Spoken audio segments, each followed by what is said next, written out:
Hi there, I'm Ben, and these are the games we'll be getting as part of PlayStation Plus for the month of January 2021. As always, I'll be looking at these games from a trophy hunter's perspective, giving you an idea of what going for the platinum for these games will be like. Finally, 2020 is over, but is the start of 2021 going to be any better? Let's take a look. First up this month is a game I never knew I wanted, Maneater for the PS5 only, no PS4 version unfortunately. I've been waiting to pick this one up and I guess now I don't have to.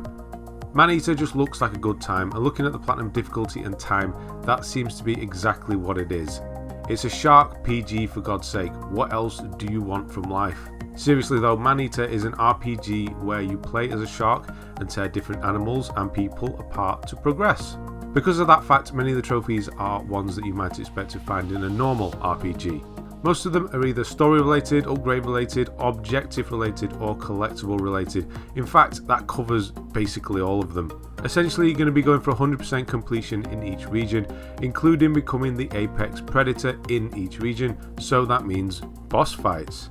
There are no missable trophies and it's essentially a case of finishing the story then cleaning up, but I will just mention that there have been reports of game-breaking bugs. Whether these have been fixed yet or not is not quite clear, so it looks like backup saves are a must for this one. I don't care if this game is bad or not, I'm trying it and you can expect a should you platinum in the future. Next up is Shadow of the Tomb Raider for the PS4. Shadow of the Tomb Raider is the last of the 3 Tomb Raider reboot games, and I know some people weren't overly keen on this one, but I really liked it. For me personally, it was the most memorable of all 3. Semi-open world with lots to explore and find, what's not to like? Trophy-wise, the game is pretty straightforward-ish. There are missable trophies in the game, but they are the combat-related ones. I'm not going to go over them here, there are too many of them, but I would definitely skim a guide and get familiar with them.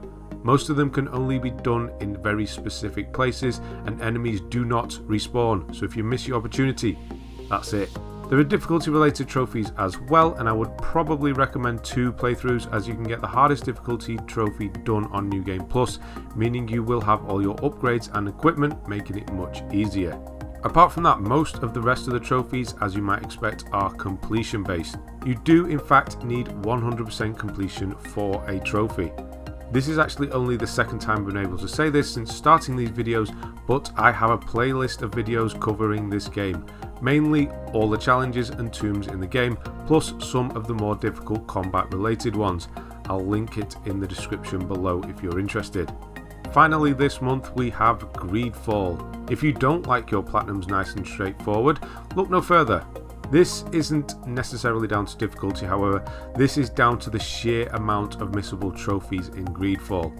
There are lots of choices in the game and ultimately it has 5 endings, so yeah.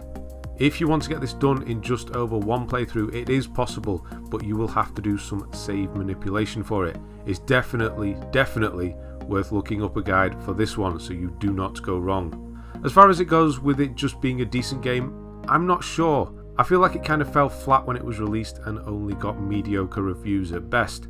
I've definitely never had anyone recommend it to me, which is a shame, because looking at the trailer it looks like it could be an amazing game. An action-adventure game where you're trying to settle on an island and have to defeat the monsters that inhabit it.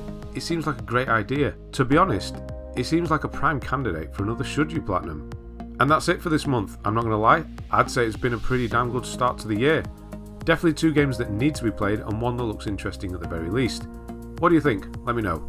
That's it from me. Have a fun and most importantly safe new year, and I'll see you on the other side for February's games. Ta-ta!